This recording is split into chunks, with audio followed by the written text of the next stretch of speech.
What if the fastest-selling debut since the Beatles destroyed the band that made it? Bruce Springsteen jumped on their stage and helped spark 14 label offers in a single weekend.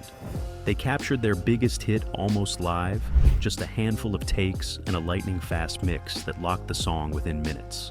Then management silenced them, critics declared war, and a Knuke the Knack campaign swept the country. This is the rise and fall of the Knack. To understand what happened to the Knack, you had to understand the man who built them. Doug Fieger grew up in Oak Park, Michigan, in the shadow of one of the most fiercely competitive music scenes in America. Detroit in the late 1960s didn't produce polished pop acts. It produced fighters, musicians who understood that a song had to grab you by the collar, or it meant nothing at all. Fieger's first serious band was called Sky, and Sky was no garage project. They were signed to a major record label and produced by Jimmy Miller, along with engineer-producer Andy Johns, the legendary team behind some of the Rolling Stones' greatest albums, including Exile on Main Street and Beggar's Banquet. By any measure, Sky had everything needed for a breakthrough, but the charts never came, the album sold poorly, and the band dissolved, leaving Fieger with something far more valuable than success: a blueprint for what the perfect pop band needed to be. Before we continue, don't forget to like and subscribe to the channel. He relocated to Los Angeles in the early 1970s, where he reconnected with guitarist Burton Avere.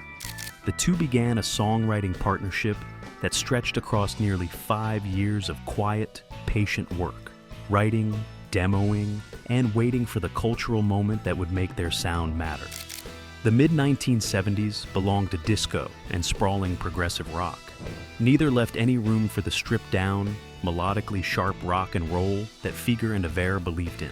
But the cultural landscape was shifting. Punk had arrived in London and New York, tearing away the excess and returning rock to its essential three-chord energy. Fieger saw the opening. He recognized that audiences were hungry for something that combined punk's economy with the hook-driven brilliance of the early British invasion. The moment had arrived. Now he needed the right people to execute it. In May 1978, Fieger and Avere recruited drummer Bruce Gary and bass player Prescott Niles to complete the lineup. Gary was no ordinary rock drummer. He had studied under jazz legends Louis Bellson and Buddy Rich, and his session credits included work with Jack Bruce of Cream, Rod Stewart, and a 1969 jam with Jimi Hendrix himself. His muscular, aggressive attack gave the Knack a sonic weight that immediately set them apart from the new wave bands flooding the Los Angeles club scene.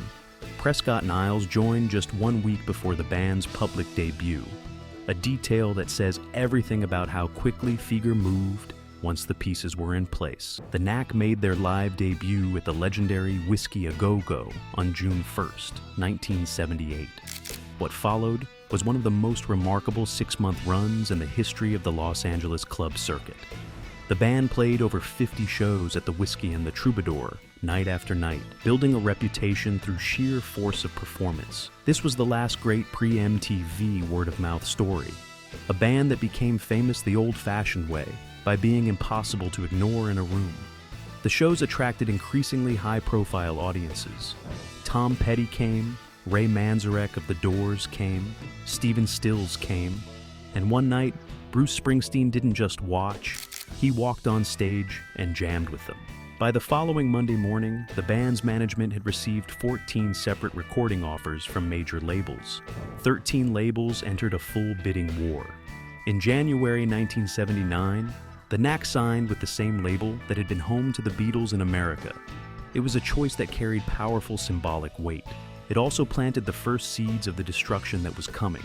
To record their debut album, the Knack enlisted producer Mike Chapman, who had spent the early 1970s crafting glam pop hits for Sweet, and had recently delivered Blondie's breakthrough album, Parallel Lines.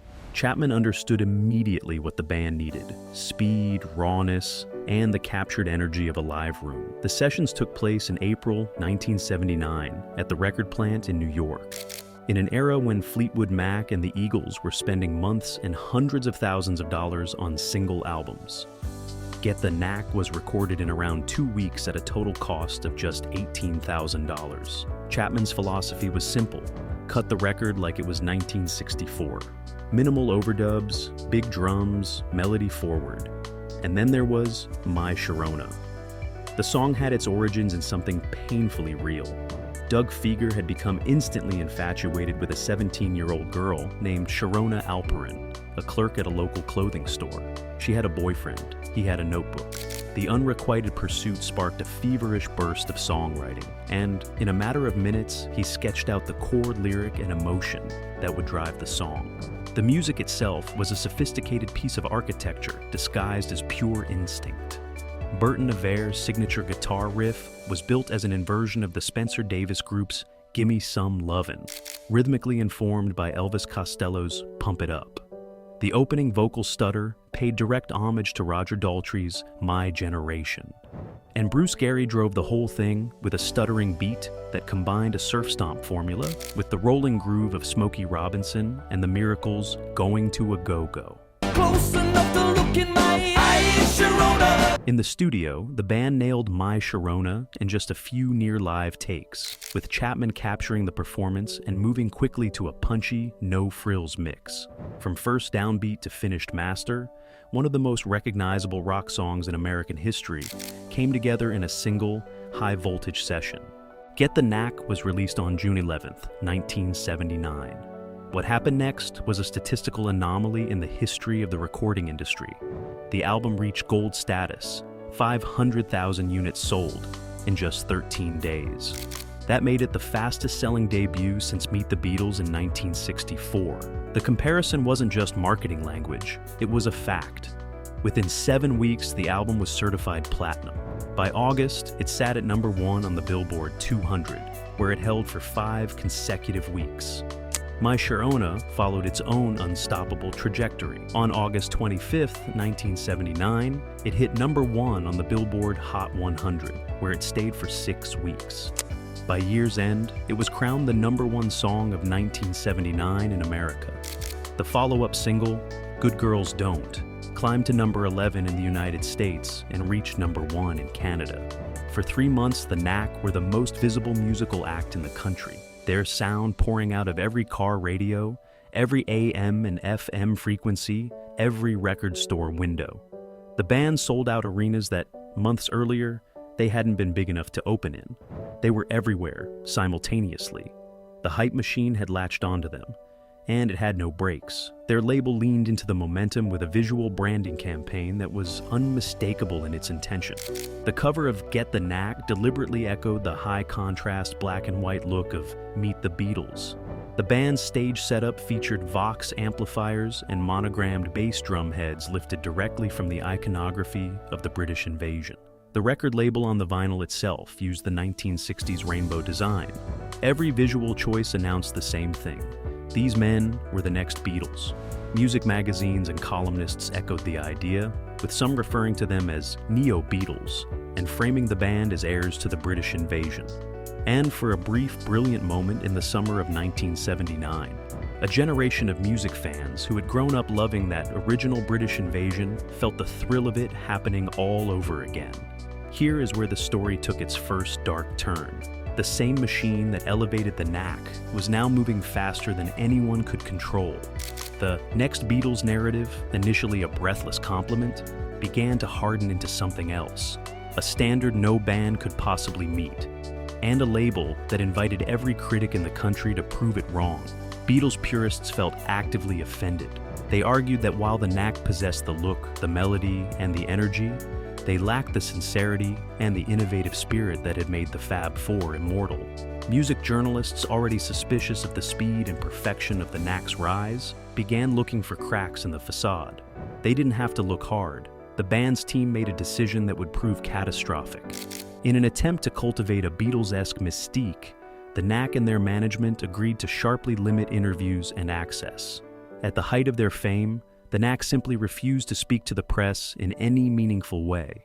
When journalists felt snubbed, they didn't move on, they turned. And without any platform to defend themselves or humanize their story, the members of the Knack were left as easy targets, portrayed as cynical industry products who viewed their audience with contempt. The narrative that had once celebrated them was now being systematically dismantled, and what had seemed like a brilliant marketing strategy say nothing, let the music speak, was about to backfire with a force nobody on the band's team had anticipated.